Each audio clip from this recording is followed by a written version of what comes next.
When a franchise decides it can move forward without one of the fastest and most productive wide receivers of this era, the conversation immediately shifts.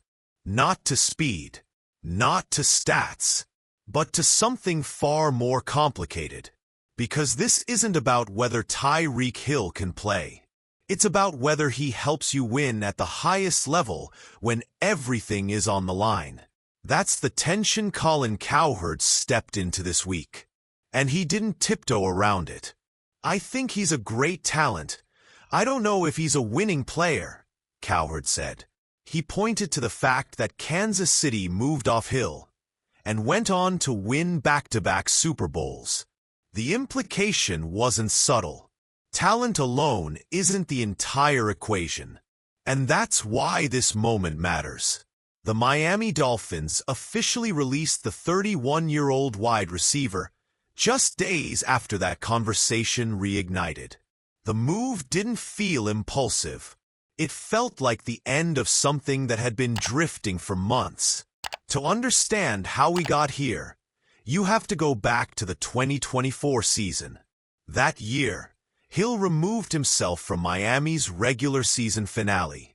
It was also the first time in his career he missed the Pro Bowl. Shortly after, he publicly expressed a desire to be traded. Miami didn't act on it. Hill later walked those comments back and apologized the following month. But once that kind of statement enters the public space, it lingers. It changes perception inside a locker room and outside of it. Cowherd saw a pattern forming. Back in July 2025, he revisited the topic and widened the lens. He referenced other elite receivers who eventually wore out their welcome with their teams. His point wasn't about numbers. It was about sustainability. He mentioned situations where organizations made a choice to move on, even from premier talent. He even framed Kansas City's post-Hill success as evidence that a roster can adjust and still thrive. That's where the debate gets uncomfortable. Hill spent 6 seasons with the Kansas City Chiefs. He hit his prime there. 6 Pro Bowls, a Super Bowl ring, a deep connection with Patrick Mahomes in an offense that seemed built to maximize his speed. Then the Chiefs traded him to Miami.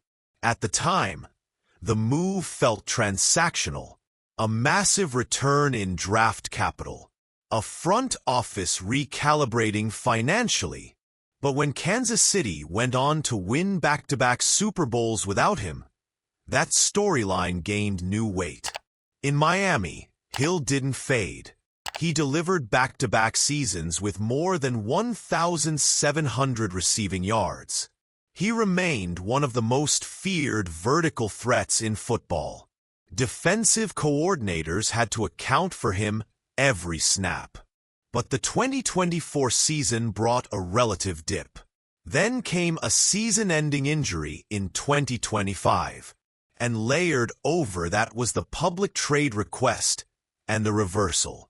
So when Miami's new regime decided to move on, it felt less like a shock and more like a conclusion. And this week, former NFL veteran Ryan Clark echoed a similar theme.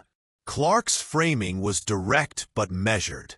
He said that when a team makes this type of decision, especially coming off an injury, it signals something deeper than just on-field production. It matters more about who you are at some points than what you can do, Clark explained. He drew parallels to receivers like Antonio Brown and Terrell Owens, players whose talent was undeniable, players with Hall of Fame-level resumes, yet players whose narratives extended beyond the field in ways that complicated how they were remembered. Clark's point wasn't to equate careers. It was to highlight a truth about legacy. When teams evaluate stars, they're not just evaluating route trees and yards after catch. They're evaluating tone, presence, consistency, leadership. the energy a player brings into a building during adversity. And that's where the phrase winning player becomes layered. What does it actually mean? Does it mean statistical dominance? Hill checks that box.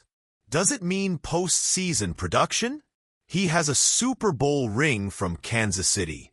Or does it mean elevating stability inside a franchise over the long term? That's the gray area. Cowherd keeps circling that distinction. Not because Hill lacks ability. He openly said Hill will probably make the Hall of Fame.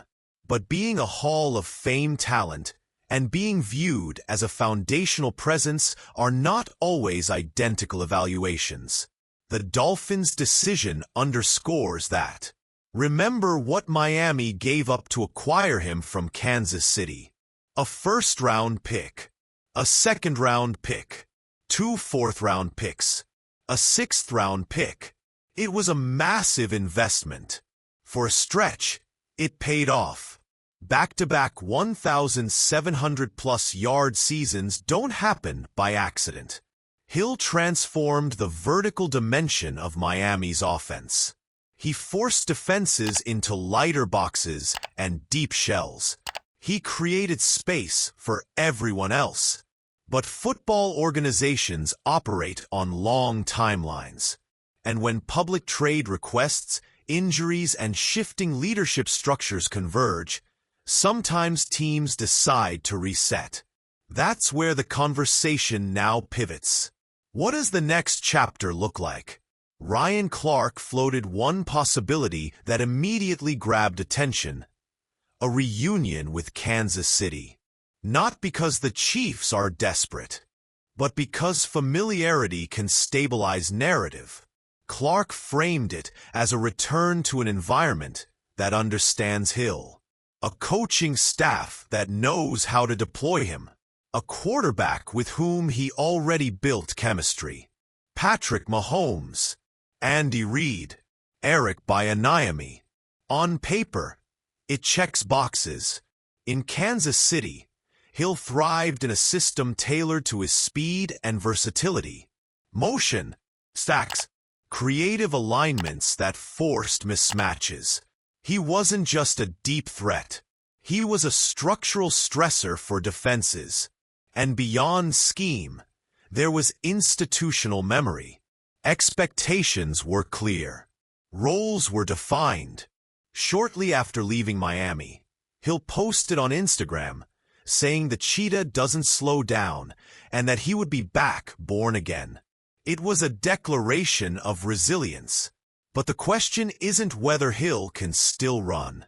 The question is how the league now evaluates the full picture. At 31, coming off an injury, with public friction in his recent history, teams will weigh upside against stability. That's not an indictment. It's reality. Elite receivers often operate with strong personalities. The position invites individuality. It thrives on confidence. But the NFL is a balance between individuality and alignment. When that alignment fractures, even slightly, front offices take notice. Cowherd's central argument keeps returning to a simple contrast. Kansas City moved on and sustained championship success. Miami invested heavily and eventually pivoted. Those facts exist simultaneously with Hill's elite resume. And that's why this debate feels less like criticism and more like evaluation. Is Tyreek Hill a great player? Yes. Is he on a Hall of Fame trajectory? Most around the league would say yes. But does he consistently anchor a franchise culture when adversity hits? That's where opinions diverge. It's also worth acknowledging timing. When Hill removed himself from that regular season finale in 2024, it wasn't just about a single game. It was symbolic.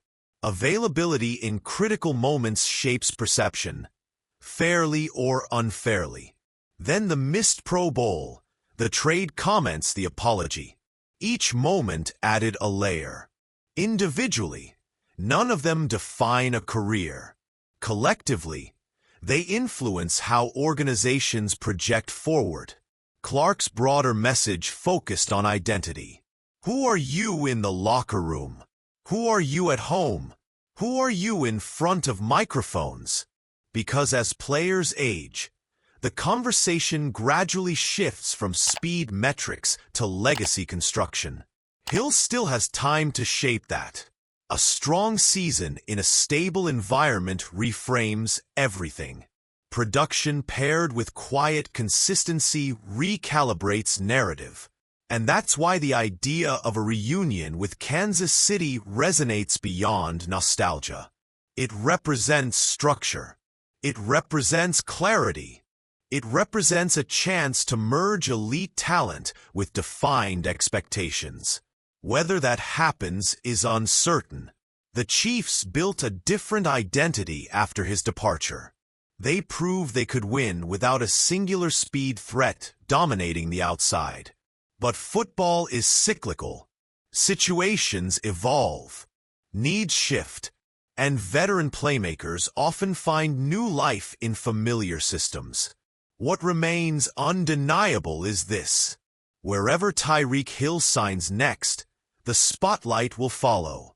Every target will be analyzed. Every sideline interaction will be dissected. Every post-game comment will be contextualized against this current debate. That's the reality for elite players with layered narratives. And maybe that's the real takeaway. The serious problem Cowherd referenced isn't about speed or hands or route precision. It's about perception versus impact. It's about whether organizations believe the total package aligns with sustained winning. That's a high bar. It doesn't erase what Hill has accomplished. It doesn't diminish 6 Pro Bowls in Kansas City. It doesn't erase back-to-back 1,700-yard seasons in Miami.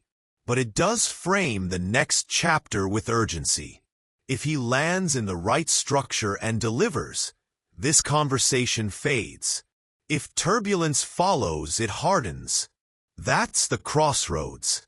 So as the offseason unfolds and speculation builds, one question sits at the center of it all. Not can Tyreek Hill still outrun defenders, but can he redefine what being a winning player means in the eyes of the franchises evaluating him now? That answer won't come from talk shows. It will come from the next locker room he enters, and how he shapes it. Before we close, here's the question that matters for you.